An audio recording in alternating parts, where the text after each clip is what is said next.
Karena itu setelah aku mendengar tentang imanmu dalam Tuhan Yesus dan tentang kasihmu terhadap semua orang kudus. Bagus sekali jemaat ini. Tapi rupanya di dalam kitab Wahyu mereka meninggalkan kasih semula. Api kasih untuk sesama mereka mulai padam. Beberapa penafsir mengatakan awalnya gereja ini bagus, api kasih kepada sesama berkobar-kobar. Tapi lama-lama api kasih pada sesama padam. Ada api lain yang menyala. Api apa? Api kebencian, api iri hati, api kedengkian, api kecemburuan mulai menyala di dalam jemaat Efesus. Perhatikan komentar Bahley. Sukacita dari kasih persaudaraan mereka telah lenyap. Pada masa-masa awal, anggota jemaat Efesus benar-benar saling mengasihi. Pertikaian tidak pernah muncul. Hati siap bersimpati, tangan siap menolong. Namun sesuatu yang salah telah terjadi. Tampaknya upaya mereka untuk memburu para penyesat telah mematikan cinta kasih mereka. Ortodoksi atau upaya memelihara ajaran gereja harus dibayar dengan hilangnya persahabatan sejati. Jika ini terjadi, ortodoksi membayar harga yang mahal. Seluruh ortodoksi di dunia tidak akan menggantikan tempat kasih. Ortodoksi itu artinya lurusnya ajaran, tidak bisa menggantikan tempat kasih.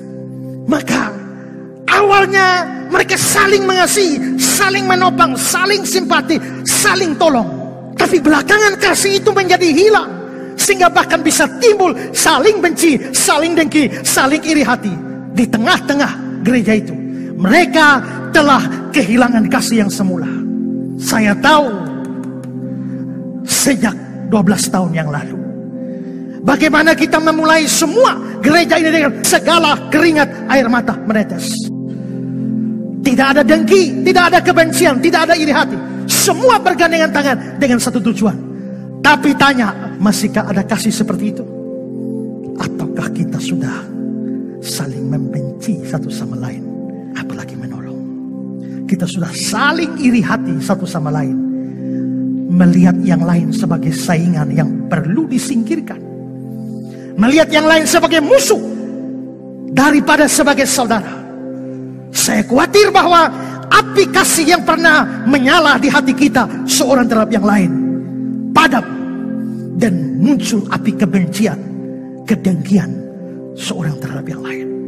Kiranya ini bisa membuat kita introspeksi diri. Masihkah kita melakukan semuanya karena kasih kepada Allah? Dan masihkah punya api kasih terhadap satu sama lain? Gereja ini gereja yang bagus seperti sudah saya tunjukkan. Biarpun demikian, mereka hilang kasih mula-mula. Itu berarti semangat dalam pelayanan tidak bisa menggantikan kasih kepada Tuhan dan sesama. Ketekunan dalam iman tidak bisa menggantikan kasih kepada Tuhan dan sesama. Kebencian terhadap kejahatan tidak bisa menggantikan kasih kepada Tuhan dan sesama. Kemurnian doktrinal tidak bisa menggantikan kasih kepada Tuhan dan sesama. Kenapa? Karena kasih adalah hukum yang paling utama. Kasihilah Tuhan Allahmu dengan segenap hatimu, kasihilah sesamamu manusia. Karena itu sekalipun jemaat Efesus adalah jemaat yang hebat, mereka tetap dicela karena kehilangan kasih itu.